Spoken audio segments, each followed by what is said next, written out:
all day, every day.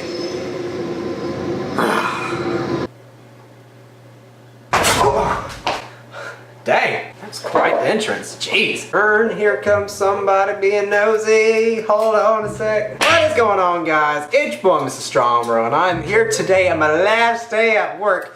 At the moment, I have less than 2 hours to go until I am completely done with this job and I'm moving on to the next one. So I kind of wanted to fill you guys in a little bit on what was going on and why all this was happening so fast. I move my hands a lot, like, I don't know, I'm just getting into it, okay?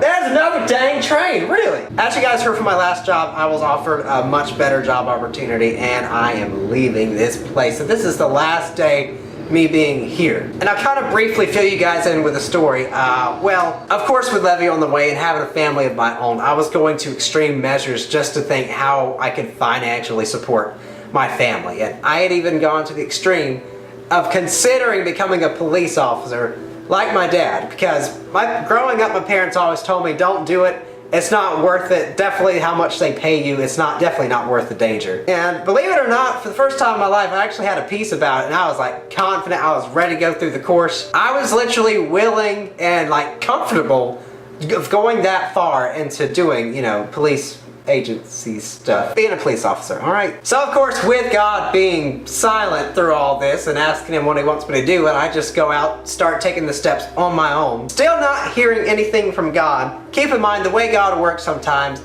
he doesn't always talk to you. Like, he doesn't always verbally talk to you or give you a message inside your head. Sometimes you're absolutely clueless, and what he wants you to do is just take those steps forward and he'll throw something in there at the last minute and guide you in the direction he wants you to go. That's pretty much how God works. Then the further you go, the more confirmation you see on why that was the best decision you'd ever made. So keep that in mind. Wait, some of these people act like I'm doing my job. No, I am. I promise. I'm still. Almost exactly a month ago, there was a really bad wreck here. I came in here on a Saturday morning at 6 a.m. and the wreck apparently happened at 4:30 a.m. according to the guys. So without telling you the whole entire story, I have a report this long about it, so I'm not going to say everything that went on, but the two guys had apparently crashed in the ditch at 4:30 in the morning. That was a 45-foot drop down. It could have been even more than that. But the driver, I guess he wasn't wearing a seatbelt and he flew straight through the windshield, had glass on his neck, had glass in his stomach, even had bleeding in the brain. The doctors even said that if the glass was any closer to his spine, he would have been paralyzed from the neck down.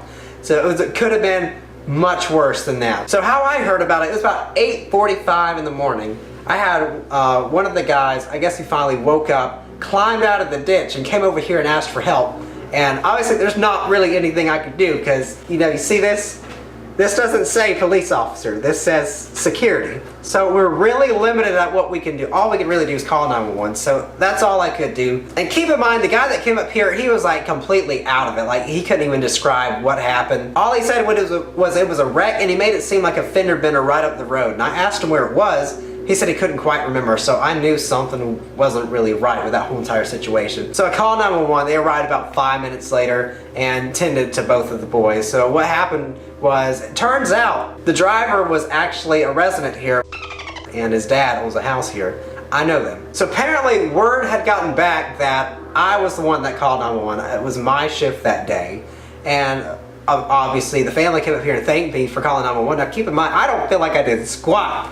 All I did was just dial a number and tell them to come out here and help because these two guys had a wreck. That was it. I just feel like I don't deserve any of the thanks I've gotten. I don't like being really called a hero because I didn't do anything, you know what I mean? So to keep it plain and simple, the dad came up to me and he asked how I like being a security officer. I was like, well, doesn't pay a lot. I do enjoy like the socializing, you know, meeting other people. I've met a lot of nice people out here. Also met a lot of rude people as well.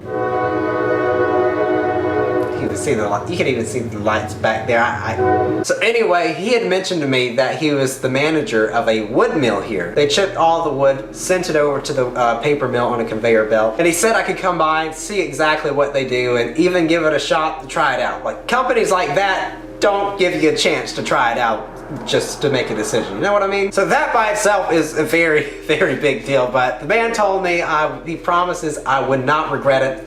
I wouldn't regret leaving this place, that's for sure. So I went there. He gave me an offer I couldn't refuse. The insurance there would cover Alex, Levy, and I, and of course any of the future children if we were to have any more children from now on. They have insurance there that would just cover absolutely everything, and not to mention that the pay pays twice as much as this job here, which that alone has won me over, okay? So I went there, I tried it out, and I really do enjoy the job over there. I've already started, I've been part-time, of course this is my last day. Tomorrow will be my first full-time day, so I'll be starting my new week tomorrow. Also I have to mention that, of course you guys know I have the luxury here of, later during the evening when the traffic is slower, I'm able to work on my videos while I'm sitting here. I'm gonna be able to do the exact same thing later in the evening at the other job, which is nuts. So it's almost like everything as I've, went along, put one foot after the other, walked toward this direction, like God has been constantly giving me confirmation and telling me, reminding me that this is the right way to go. And He's certainly blessed our YouTube channel the past month and a half to 2 months. That to be continued video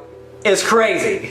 Like if you're not a YouTuber, you probably don't understand this satisfaction or this satisfying feeling that I'm feeling right now toward both of those videos. Like it's definitely a boost we've been needing for a while. I would love to, hit something like that again this year. But, it's always a reminder from God that, He's going to take care of me no matter what. No matter what job I have, or maybe if you didn't even have a job at all, God's going to take care of you. Whether it's through a job or whether it's not through anything, I can honestly say that God will take care of you when nobody else can. And I'm so happy that I just received this upgrade like out of the blue, and so many people out there in the world, they can't get a job like this. Like I heard that several people have been trying to get on out here for a very long time. And it's not just one of those where you walk up and put in your application and they're like, all right, we'll consider you. For the most part, it's all about who you know out here in the world, and I definitely have received favor from God to have an opportunity like this. And of course, with the closeness you and I have together, I wanted to bring you all on this journey as well. But hey, you're here with me while I'm leaving this one, and you'll be here with me moving on to the next. So what's next? We're gonna continue this journey until I am able to quit my job and do YouTube full time. I know that's crazy talk right there, but that is really the ultimate goal, is I want to do what I love full time. But for now, just like anybody out here, you got to do what you got to do and make time for your dream, because it's not always going to fall into your hands like a piece of cake. A piece of cake, how does it fall in your hands? But I'm very happy. My family is extremely happy with this opportunity that I have. Oh, all right, hold up, got a car coming up. Who this? Who this? I am recording. I am saying goodbye. I don't care that people can see me. Yes. Like if they were gonna fire me right now, they have about an hour 45 minutes to do so. Think about that. Hold up, got another one. I'm not making this video to gloat or boast about this situation at all, because there's like I said, I don't feel like I deserve any of this, period, alright? But instead, I want to upload this as encouragement to everyone out there, and to remind you that no matter what you do, there's going to be a blessing in it, okay? Somewhere it'll come. Just be faithful in the small things, and God will make you ruler over many. So, that's really all I gotta say for this video, guys. Y'all already got a tour of my lovely, humble abode. I promise you that's not trash, that's actually other uniforms. Be right back. Hey, how are you? Doing alright. Alright, Mr. Timmer, have a good night. Yeah, and here comes the dough. I'm telling you. And what's your last name? Alright, Mr. Timmer, have a good one. And it's about time to kiss this place goodbye. Take this job and shove it. What else can I say? And another one. Here we go. Hey, how are you? Take care. And also another thing about this is it's actually sort of sad in a way. A lot of the people here are very sad that I'm leaving. And I even had one of these old couples tell me, well, if you don't like your other job, please come back here. So that part of it is a little sad, but it's for a good cause. Hold on, here's another one. God. And I don't know if I said it before, but I am actually very grateful for this job. It was great for the season. But now it's time to move on to bigger, better things. So guys, thank you so much for coming on this journey with me. And I'll see you guys in the next video. When I was a little boy, I wanted to be a hero. Truth is, when you get older, sometimes things don't always turn out the way you hope they would. So you gotta do what you gotta do. Handle that business. Believe in yourself. Create your own destiny.